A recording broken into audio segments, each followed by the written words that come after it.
Chapter 9. Carlton opened his eyes, disoriented, his head stuffed tight with a massive, pulsing ache. He was half sitting, stiffly propped against a wall, and he found could not move his arms. His body was covered in little, random places of sharp pain and tingling numbness. He tried to shift away from the discomfort, but he was restrained, somehow, and the little moves he could make just made new places hurt. He looked around the room, trying to get his bearings. It looked like a storage room. There were boxes along the walls, and discarded cans of paint and other cleaning supplies littered the floor, but there was more. There were piles of furry fabric everywhere. Carlton peered at them sleepily. He felt muzzy, like if he closed his eyes he could just fall back asleep, so easily. No.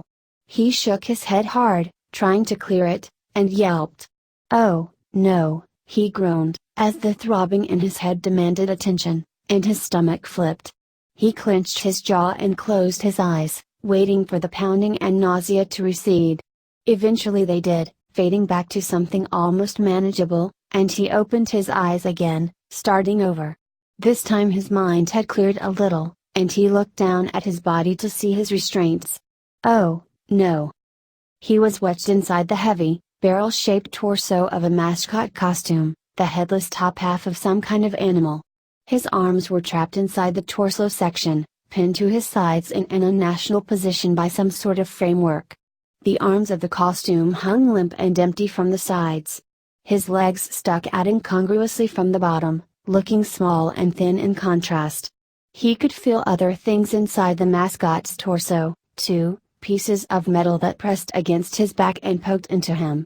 He could feel raw patches on his skin, and could not tell if the thing he felt trickling down his back were sweat or blood. Something was pressing into the sides of his neck. When he turned his head, whatever they were dug into his skin. The costume's fur was dirty and matted, a faded color that might once have been a bright blue, but was now only a bluish approximation of beige. He could see a head of the same color a few feet away, sitting on a cardboard box, and with a flicker of curiosity he looked at it, but he could not tell what it was supposed to be. It looked as if someone had been told make an animal, and had done just that, careful not to make it look like any specific type of animal. He looked around the room, comprehension dawning. He knew where he was. The piles of fabric had faces. They were empty costumes, mascots from the restaurant, deflated, collapsed, and staring empty-eyed at him, like they wanted something. He looked around slowly, trying to assess calmly, though his heart was fluttering alarmingly in his chest.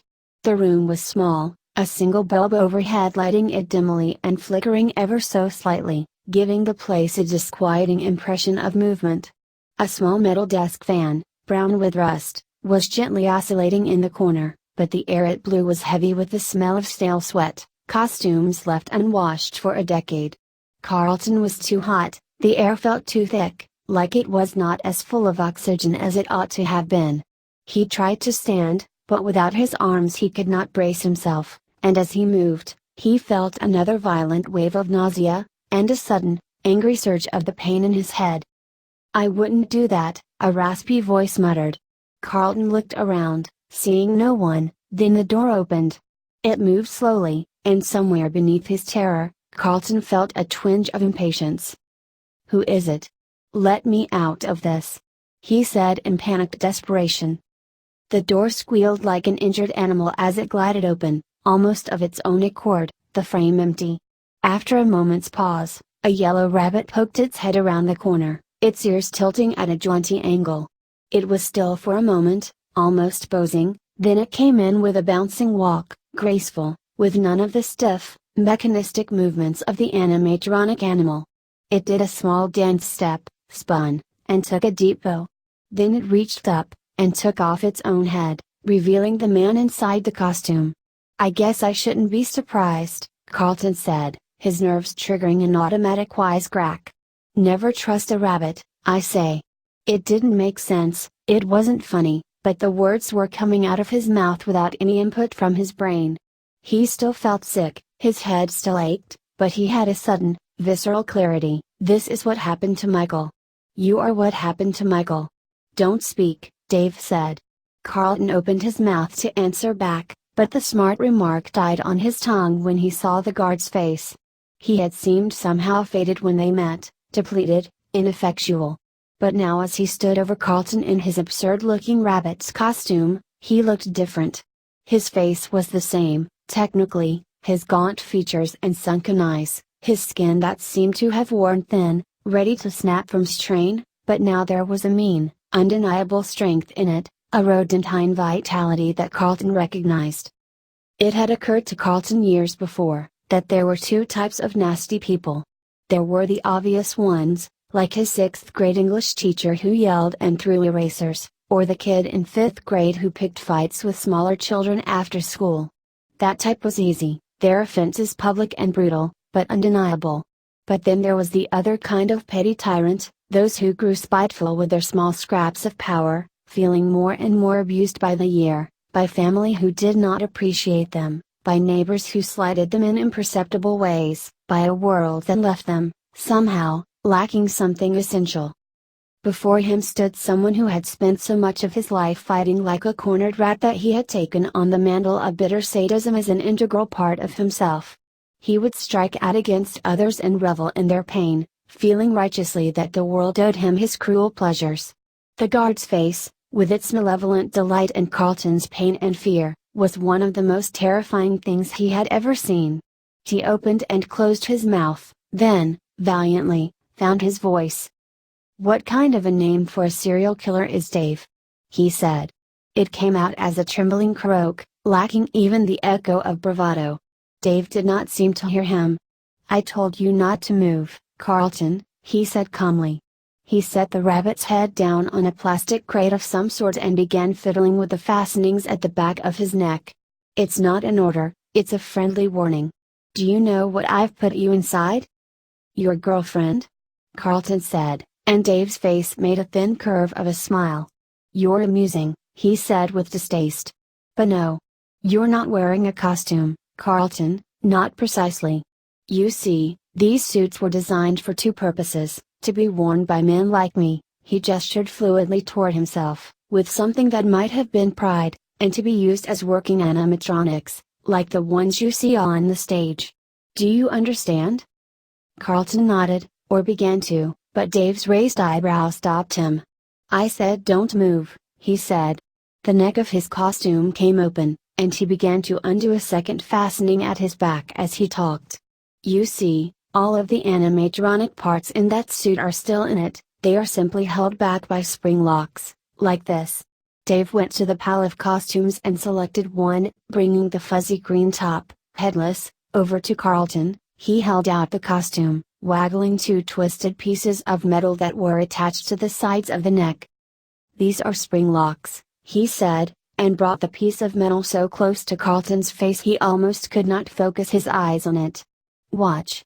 He did something, touched some piece of the lock so imperceptibly that Carlton could not see what he had done, and it snapped shut with a sound like a backfiring car. Carlton stiffened, suddenly taking the order not to move deathly seriously. "You can trip these spring locks very, very easily," Dave went on. "It takes almost no movement at all. That's a very old costume, one of the first ones Henry made." "Henry?" Carlton said, trying to focus on what he was being told. He could still hear the snap, as if it had lodged in his head like a song, and kept repeating. "I'm going to die," he thought for the first time since waking. "This man will kill me, I will die, and then what? Will anyone even know?" He set his jaw and met Dave's eyes. "Who's Henry?" "Henry," Dave repeated. "Your friend Charlie's father." He looked surprised. "Did you not know that he made this place?" "Oh right, well," Carlton said confusedly. "I just always thought of him as Charlie's dad." "Of course," Dave said, the kind of polite murmur people made when they didn't care. "Well, that's one of his first suits," he said, gesturing at Carlton. "And if you trigger those spring locks, two things will happen. First, the locks themselves will snap right into you, making deep cuts all over your body, and a split second later, all the animatronic parts, all that sharp steel and hard plastic will instantly be driven into your body. You will die, but it will be slow. You'll feel your organs punctured, The suit will grow wet with your blood, and you will know you're dying for long, long minutes. You'll try to scream, but you will be unable to, your vocal cords will be severed, and your lungs will fill with your own blood until you drown in it. There was a faraway look in his eyes, and Carlton knew with chilling certainty that Dave wasn't predicting. He was reminiscing. How? Carlton's voice broke, and he tried again. How do you know that? He said, managing a raspy whisper. Dave met his eyes and smiled widely. How do you think? He set the costume he was holding down, and reached up to undo the final piece of his own. It took time. Carlton watched for several minutes as Dave romanced whatever mechanisms lay under the collar. He took the costume top off with a flourish, and Carlton made an involuntary sound, a helpless and frightened mule. Dave had been shirtless under the costume, and now his bare chest was clearly visible even in the dim, flickering light. His skin was horribly scarred, with raised white lines that scored his flesh in a symmetrical pattern, each side of his body mirroring the other. Dave saw him looking and laughed, a sudden, happy sound. Carlton shivered at it. Dave raised his arms out from his body and turned slowly in a circle, giving Carlton ample time to see that the scars were everywhere, covering his back like a faint lace shirt, stretching to the waist of the rabbit pants as if they continued all the way down. On the back of his neck, where they were largest and most visible, two scars like parallel lines were etched from the nape of the neck all the way up to his scalp, disappearing into his hair. Carlton tried to swallow. His mouth was so dry he could not have spoken, even if there had been anything to say. Dave smiled unpleasantly. Don't move, he said again. He's here, he has to be here. Marla cried, staring despairingly at the door to Freddy's. She was clasping and unclasping her hands, the knuckles going white. Charlie watched her, feeling helpless. There was nothing to say. The door was no longer covered in chains, instead it was simply no longer a door. It had been welded, the metal was melted seamlessly into the frame, and the hinges were gone, covered in crude, patchy solder. They all stared, not fully able to comprehend what they were looking at. Charlie shifted her feet. She had stepped in a puddle as they hurried from the car, and now her shoes and socks were soaked and freezing. It seemed unforgivable to be focused on her own discomfort, in such a moment, but she could not stop her attention from drifting to it. This is insane, Marla said, her mouth agape. Who does this? She threw up her hands in frustration. Who does something like that? She was almost shouting. Someone did that. Someone welded this shut. What if Jason is in there? Marla put her hands over her face, and Jessica and Lamar stepped forward to comfort her, but she waved them away. I'm fine, she said tightly, but she did not move, still staring at the place in the wall that had once been a door. She looked smaller, lesser, the panicked energy that had been driving her was gone, leaving her empty, without purpose. She looked at Charlie, ignoring the others, and Charlie met her eyes uncomfortably. What do we do? Marla said. Charlie shook her head. I don't know, Marla, she said uselessly. If he's in there, we have to get him out, there has to be a way. There has to be another way in, John agreed, though he sounded surer than Charlie felt. Freddy's had windows, a service door, right? There must have been fire exits. There has to be something. Stop! Marla cried, and they all froze in place. She was pointing at the floor. What is it? Charlie said, coming up next to her. It's Jason's footprint, Marla said. Look, you can see the imprint, it's those silly shoes he spent a year's allowance on. Charlie looked. Marla was right, there was a muddy footprint about Jason's size, still fresh. Marla's face was alive again, fiery and determined. He must have just been here, Marla said. Look, you can see the tracks turn and leave again. The door must have been already welded when he got here. He's probably still here somewhere, come on. Jason's tracks were heading further down the alley, into the darkness, and the group crouched low to the ground, following his trail. Charlie hung back, not really helping, but keeping an eye on the bobbing flashlight ahead. There was something she was forgetting, something she should know. Something about Freddy's. Noticing that she was apart, John let the others move ahead. "You okay?" he asked in a low voice, and Charlie shook her head. "I'm fine," she said. "Go ahead." He waited for her to say more, but she was staring ahead into the dark. "Another way in." "Found it." Jessica's voice pierced the dark, and Charlie came back to herself and jogged to catch up to the others. Lamar had the flashlight again, and he was aiming it at an air vent close to the ground. The vent was old and rusty, and its covering was lying flat on the ground amidst scattered footprints and clumps of mud. "Jason, what are you doing?" Marla gasped and knelt beside the vent. "What are you thinking?" There was an edge to her voice, something teetering between panic and relief. "We have to go after him," she said, and knelt in front of the vent. Charlie watched, dubious, but said nothing. It was John who spoke up. "It's too small," he said. "I don't think any of us will fit." Marla looked down at herself, then around at the others one by one, calculating. "Jessica," she said decisively. "Come on." "What?" Jessica looked to the side as if there might be another of her. "I don't think I'll fit, Marla." "You're the skinniest," Marla said shortly. "Just try, okay?" Jessica nodded and went to the vent, kneeling in the muddy concrete that was the alley's floor. She studied the hole in the wall for a moment, dropping to her hands and knees, and tried to squeeze in, but her shoulders barely cleared the space, and after a moment she pulled back out of breath. "Marla, I can't fit, I'm sorry," she said. "You can fit," Marla said. "Please, Jessica." Jessica looked back at the others, and when Charlie saw her face it was almost white, and harshly expressionless.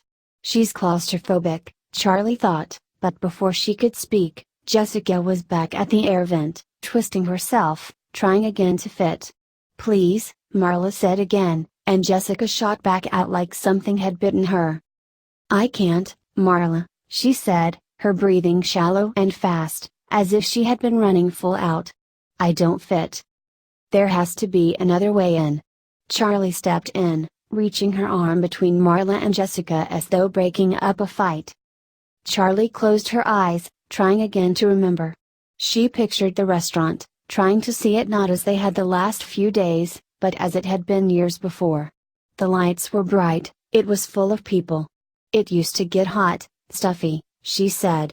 "In summer it smelled like pizza and old French fry grease, and sweaty kids, and my dad would say, 'That's it.'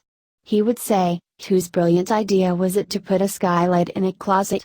She finished triumphantly, relieved. She could picture it, the little supply room with the open roof. The two of them would sneak away and sit in there for a few minutes, enjoying the small stream of fresh air that filtered down from outside. "So that's it, let's get to the roof," John said, breaking Charlie's drift into memory. "What roof?" Marla said, studying the top of the closed hall. She was no longer in a full-blown panic, reassured by evidence that Jason was still alive, but her anxiety was still palpable. Her glance darted constantly around the little group, as if her little brother might suddenly appear from the shadows. "It's been covered over, like everything else." Lamar chimed in. "Maybe not," Charlie said. "The roof of the mall is pretty high. I bet there's a crawl space at least." "A crawl space?" John said excitedly. "You mean a crawl space between the roof of Freddy's and the roof of the mall? Up there?" He stared up into the darkness for a moment. "A crawl space?" he repeated, his voice a little meeker.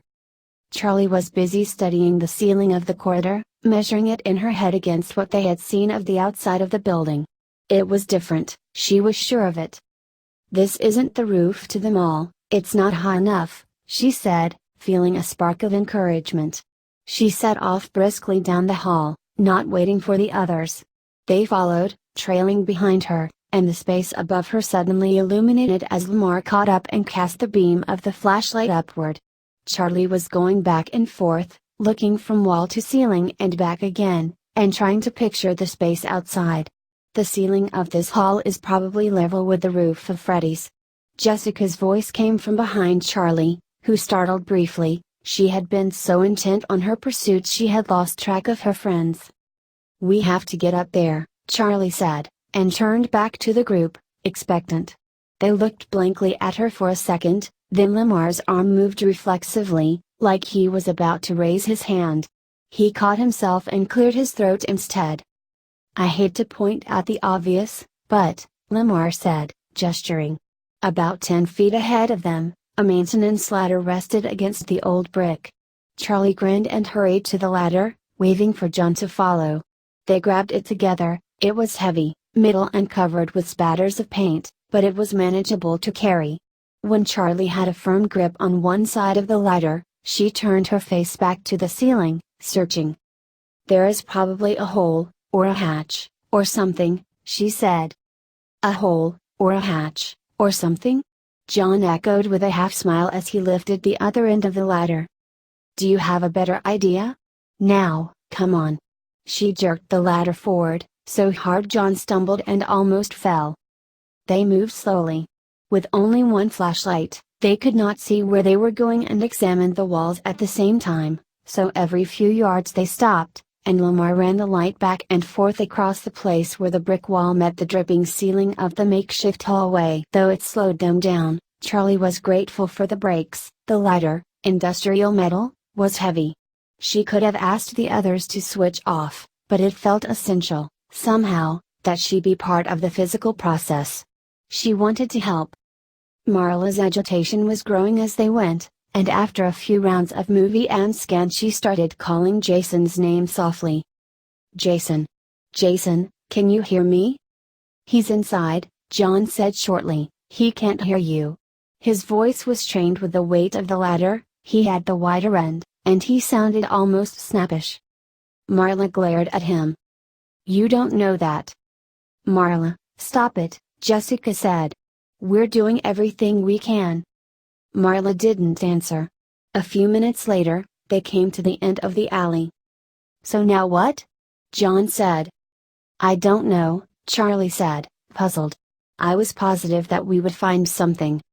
"Is that the way life usually works for you?" John teased, raising an eyebrow at her. From down the hall, Lamar let out a triumphant cry. "Found it!" Marla took off toward him at a run, and Jessica followed a little more cautiously behind, wary of obstacles in the dark. Charlie gave John a wink then picked up the ladder again. He hurried to lift his side, and they lugged it back the way they came. When Charlie and John caught up to the rest of the group, all three were looking up at the ceiling. Charlie mimicked their posture. Sure enough, there was a square trapdoor, big enough for an adult to pass through, its edges barely visible in the darkness. Without speaking, they set up the ladder. It was perhaps 10 feet high, and rose close enough to the ceiling to access the door easily. Marla climbed up first, as Lamar steadied the ladder on one side, Jessica on the other. John and Charlie watched as Marla ascended. "So, the trapdoor there." John pointed up at it. "The trapdoor of this hallway is right next to Freddy's. That will get us onto the roof of Freddy's, which is under the roof of the mall, in a crawl space. And on Freddy's roof, there's a skylight, which we will find, while crawling through the crawl space." He drew an invisible diagram in the air with his finger as he spoke, and his tone was edged with skepticism. Charlie did not respond. Marla's footsteps on the ladder sounded through the hall, heavy, tinny thuds that echoed unsteadily all around them. "Once we find the skylight in the crawl space," John went on, not certain if Charlie was even listening, "we are going to drop down through the skylight and into Freddy's, possibly with no way of getting back out." At the top of the ladder, Marla fiddled with something on the ceiling that the others could not see, making little mutters of frustration. "Is it locked?" Charlie called up. "Okay, sure," John said, aware by now that he was talking only to himself. "This makes sense." "The bolt is just stuck," Marla said. "I need, A dull snapping sound rang out. "Got it!" she cried. She raised her hands over her head and pressed upward, and slowly the door opened above her, until it tipped over and fell with a thud. "So much for sneaking in," John said dryly. "It doesn't matter," Charlie said. "We still have to go. Besides, Do you really think whoever is in there doesn't know we're coming? Above them, Marla was navigating her way up through the door. She braced her arms on either side of the space, and pushed up off the ladder. It swayed dangerously, and Lamar and Jessica clutched it, trying to stabilize it, but it was not necessary. Marla was already up and through, on the roof. They waited for her to say something. "Marla?" Jessica called finally. "Yeah, I'm fine," Marla said. "What do you see?" Charlie called. "Throw me the light." Marla's arm emerged from the trapdoor, flapping impatiently. Lamar got a bit closer and carefully lobbed the flashlight up. Marla snatched it out of the air and immediately the beam vanished, the light had gone out. In the crawl space, Marla sat in the dark trying to fix the flashlight. She shook it, rattling the batteries, and flipped the switch on and off uselessly. As she unscrewed the top of the light and blew into the battery cage, she felt a rising panic. Since realizing Jason had gone, Marla's entire being had been focused on him. It was only now, alone in the darkness, that she began to think about the danger she herself might be in. She screwed the top back onto the flashlight, and it came on instantly. The light flashed in her eyes, briefly clouding her vision. She pointed it away, then carefully swept it in a circle around her, revealing a sprawling void in all directions. It was the roof of Freddy Fazbear's Pizza. "What do you see?" Charlie called again. "You were right, there's the space, but not much. It's so dark, and it smells awful up here." Her voice sounded shaky even to her own ears, and suddenly she was desperate not to be alone in this place. "Hurry, don't leave me up here by myself." "We're coming," Jessica called up to her. "Me next," Charlie said, and stepped forward. The ladder was rusty, and made squeaking complaints as she climbed, protesting her weight as she moved from step to step. But it felt sturdy, and quickly she reached the trapdoor and did as Marla had done. She stood on the top step, so she was head and shoulders through the door, braced her arms on either side, and pushed off the ladder, almost jumping, to land on Freddy's roof. There was not room to stand, only scarcely room to sit. The space between the restaurant's roof and the mall's roof above it was less than a yard. Something was rattling above them, as if stones were falling overhead, and it took Charlie a moment to realize that it was the rain, thundering on an insulated tin. Water dripped in on her head, and when she looked up she saw a place where the metal's seams had not been joined, two corrugated sheets simply lined up next to each other, allied by circumstance. She wiped her palms on her jeans. The shingles of the roof were wet, and her hands were covered in grit, and dust, and something slick and more unpleasant. She looked toward Marla, who was a few feet away. "Here, come on. Get out of their way," Marla said, motioning her over, and Charlie hurried on her hands and knees as Jessica's head appeared in the trapdoor, and carefully she made her way up into the crawl space. Safely on the roof, Jessica looked around as if gauging something. Concerned, Charlie remembered her fear in the air vent, but Jessica took a long, deep breath. "I can handle this," she said, though she did not sound as if she believed her own words. A moment later Lamar was next to them. He quickly reclaimed the flashlight and aimed it back toward the trapdoor. After a moment, John scrambled up into the crawl space, and something banged loudly beneath them, the sound repeating. Everyone but John startled at the sound. "Sorry," he said. "That was the ladder." "Charlie, which way?" Marla said. "Oh." Charlie closed her eyes again, retraced her steps as she had while they searched for a way in. "Straight across, I think," she said. "As long as we get to the far side, we'll find it." Without waiting for responses, she started crawling in the direction she thought was right. A second later, light appeared ahead of her. "Thanks," she called back softly to Lamar, who was steadying the flashlight, trying to anticipate where Charlie would go. "I don't have anything else to do," he whispered. The crawl space was wide, it should have felt spacious, but there were support beams and pipes strewn at random, intersecting the space or running across the roof below them so that it was a little like navigating a very cramped forest, ducking vines and climbing over felled trees. The roof of Freddy's had a shallow upward slope, They would have to go down again once they reached the middle.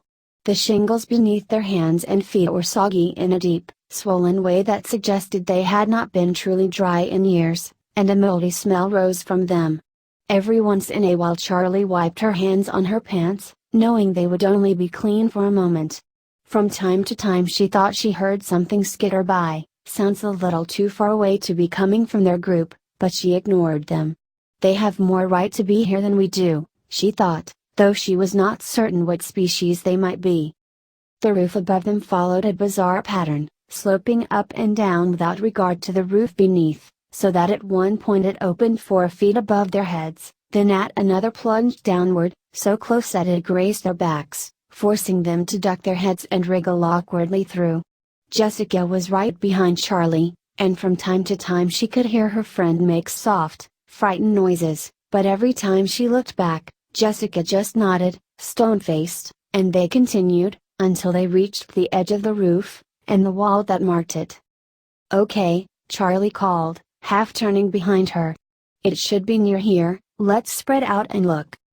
"No, wait, what's that?" Marla said, pointing. Charlie could not see what Marla had spotted, but she followed the direction, until she came to it. The skylight was a flat glass pane in the roof. It was framed like a small window, a single panel with no visible handles, hinges, or latches. They leaned over it, trying to see into the room below, but the glass was too covered in grime for anything to show through.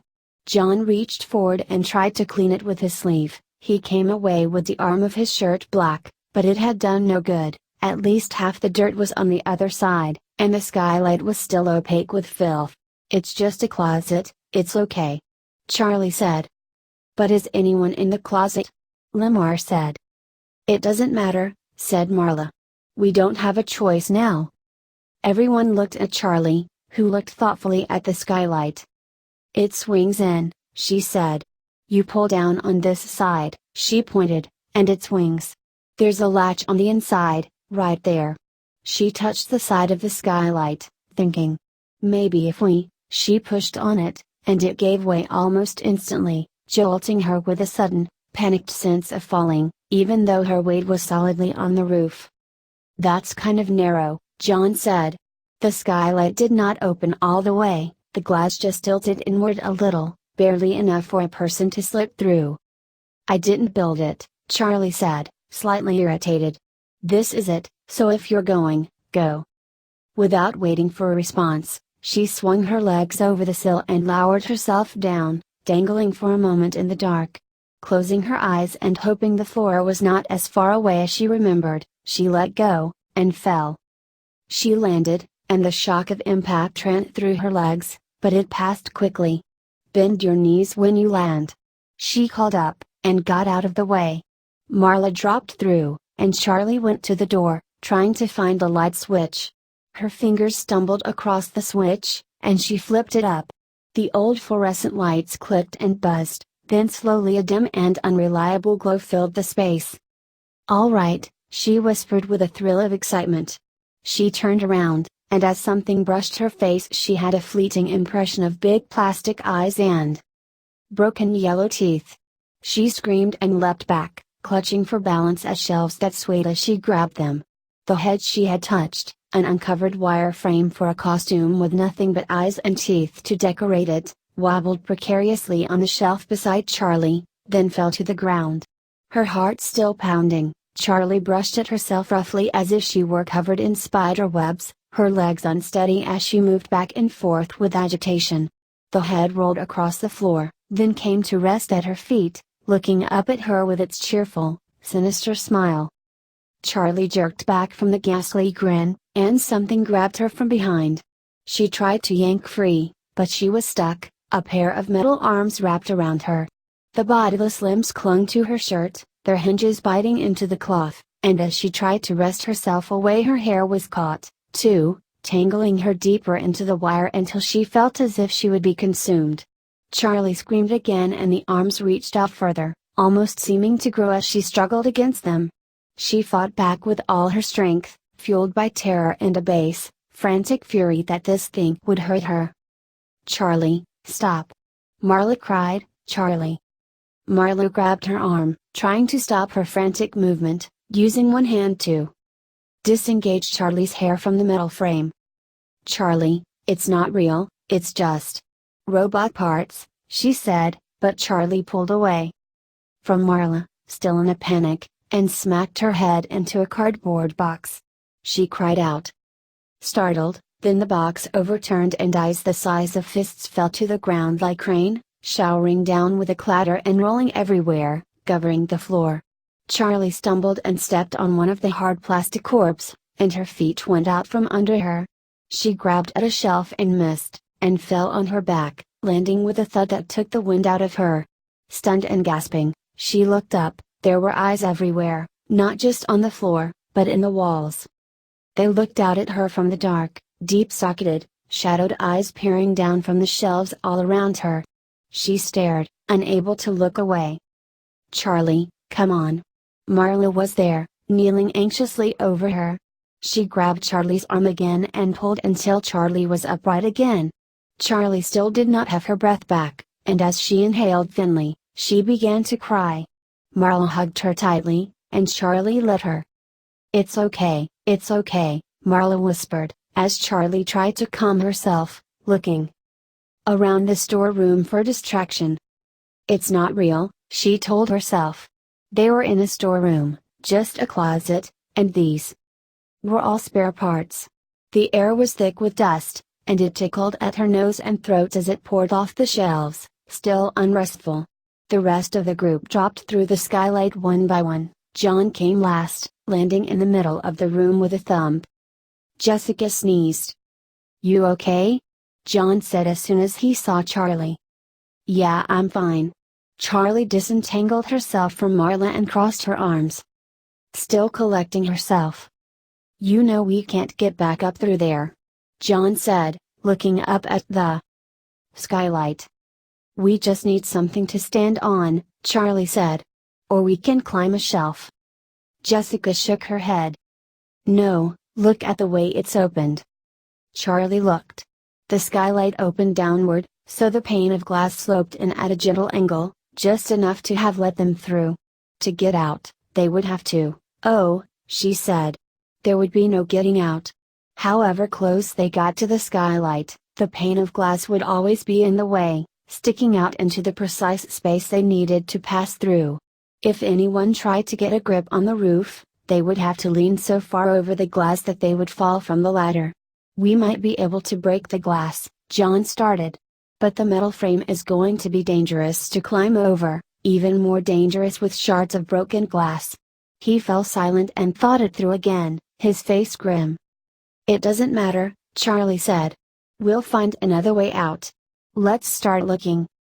They peered cautiously out into the hallway. Lamar had turned off the flashlight, but it was easy enough to see their surroundings now with the light from the closet seeping into the hall. "At least nothing's dripping from the ceiling," Charlie thought, and wiped her hands on her pants again. The floor was black and white tile, as glossy as if it had just been polished.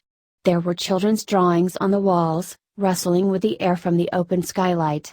Charlie remained motionless, more than aware of how much noise she had just made. "Does it know we're here?" she thought, realizing as she did that by it she meant the building itself. It felt as if Freddy's were conscious of their presence, as if it reacted to them like a living, breathing thing. She reached out to brush her fingers against its wall, tracing lightly as if she were petting it. The plaster was still and cold, inanimate, and Charlie pulled her hand back, and wondered what Freddy's would do. They wound around one corner, and then another, then stopped at the entrance to Pirate's Cove, hanging back from the doorway. Pirate's Cove, I have my bearings again.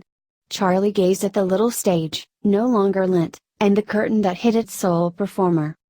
A few small lights flickered on the sides of the stage, then came on, illuminating the space with a pale gray glow. Charlie looked around and saw Lamar standing by the doorway with his hand on a switch, having just flipped it.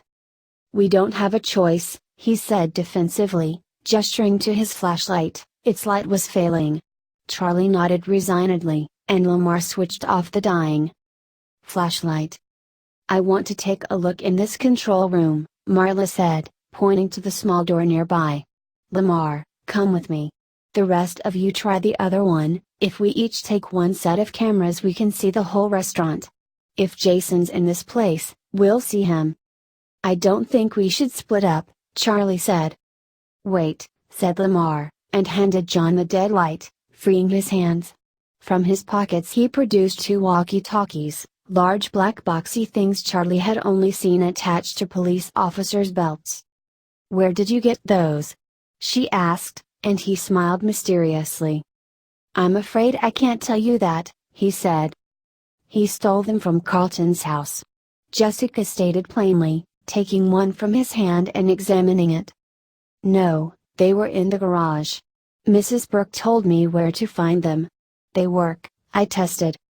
Mrs. Burke knew we would come here? Charlie thought. Marla just nodded, maybe she had already known, or maybe nothing could surprise her anymore. Come on, Marla said, and walked between the tables in front of Pirates Cove, careful not to disturb anything. Lamar leaned over Jessica to show her how to use the walkie-talkie. It's this button, he said, indicating it, and then he took off after Marla. After a startled moment, the rest of them followed. Something clutched in Charlie's stomach, the reality that both Jason and Carlton might truly be in danger seizing her. It was not that she had forgotten, but while they were outside, trying to solve the puzzles, it was possible to gain some distance from what was happening. Charlie watched Marla, stalking toward the control room with oblique authority. Marla crouched at the small door before turning to Charlie. Go, she said, nodding toward the hall that led to the main dining area. They went, Charlie taking the lead as they crept down the hall, heading for the main stage. Marla looked at Lamar, who nodded. She grasped the doorknob, clenched her teeth, and forced the door open, all in one motion. Marla. She jumped, barely suppressing a scream. Jason was huddled in the space beneath the monitors, his eyes wide and terrified, staring at the door like a frightened mouse. Jason. Marla crawled into the control room and swooped him into her arms. Jason hugged her back, for once grateful, even desperate for her intense affection. She held on tight, crushing him to her until he began to worry that he might, in fact, be crushed. From outside Marla's consuming embrace, Jason heard brief static. He looked over Marla's shoulder to see Lamar studying the walkie-talkie, preparing to speak into it. Jessica? We found him, he's okay, he said. More static, and words Jason did not quite catch coming from the radio. The first wave of relief had worn off, and his ribs were starting to hurt. Marla? He tapped her on the shoulder, first gently, then harder. Marla. She let him go, but took hold of his shoulders for a moment, peering into his eyes as if to be sure it was really him, that he had not been somehow replaced, or irrevocably damaged. Marla, cool it, he said as casually as he could, managing to keep his voice from shaking. Marla let go of his shoulders, giving him a playful shove, and began to scold him as she pulled him the rest of the way out from under the control panel. Jason, how could you? Marla was interrupted as Lamar descended the rest of the way into the small room. Through the vent? Really? Lamar laughed. You could have been killed, crawling through the air duct like that. Marla added, grasping his shoulders. Jason fought free, flailing his arms until she let him go. Okay. He exclaimed. Everybody missed me, good, glad to know I'm important. You're important, Marla said fiercely, and Jason rolled his eyes theatrically. The little room lit up, as Lamar flipped a switch, bringing the screens to life. Marla looked at Jason thoughtfully, then turned her attention to the security cameras. Okay, let's see what we can see. Lamar looked from screen to screen. The top, middle screen showed the main dining room and the stage, and as they watched, Charlie, Jessica, and John appeared, crossing the room in a V formation, Charlie at the front. Look, Marla said suddenly, and pointed to the screen at the lower right. Look. The night guard was there, though they could not make out his face. His baggy uniform and sagging shoulders told that it was the same man. He was in the hall near the restaurant's entrance, walking past the party rooms and the arcade with a slow, purposeful gait. Lamar, "Warn them," Marla said urgently, and again Lamar spoke into the walkie-talkie. "Jessica, the guard is somewhere around there, hide." There was no response from the radio, but on screen, the group of three froze, then as one made for the control room under the stage, squeezing in and closing themselves in just as the guard appeared in the doorway. Voices. People moving around. Carlton did not allow himself to sigh in relief. A rescue wouldn't do him any good if he got his insides punctured by 100 tiny robot parts first. Instead he continued with what he had been doing, inching his way across the floor, into the view of the security camera that perched near the ceiling, just above the door. Each movement was so scarce it felt like nothing, but he had been doing this for over an hour, and he was almost there. He kept his breathing steady, using his trapped hands to lift his body a tiny bit, move to the side, and let himself down again, just a little further to the right. His fingers were cramping and his head still ached, but he kept going, relentless. Although he was still afraid, still painfully aware of how easily he could trigger his own death, at some point the fear had dulled, or perhaps he had just become accustomed to it. Panic could not last forever, eventually the adrenaline had run out. Now, at least, the need for slow, precise movement took precedence over everything else. It was all there was. Carlton made one final movement, and stopped, closing his eyes for a moment, as if that would feel like rest. He had made it. Can't stop now. The others were here, it had to be them, and if they were looking for him, they would check the cameras. He stared up into the lens, willing himself to be seen. He could not wave, or jump up and down. He tried rocking back and forth a little, but no matter how stiffly he held himself, he felt the press of spring locks, ready to give. He bit his lip in frustration. "Just see me," he whispered aloud, to no one, but all at once, he felt as if he had been heard, felt the inexplicable sense of someone else's presence in the room. His heart began to race again, the adrenaline that had given out finding its second wind. Carefully, slowly, he looked around, until something caught his eye.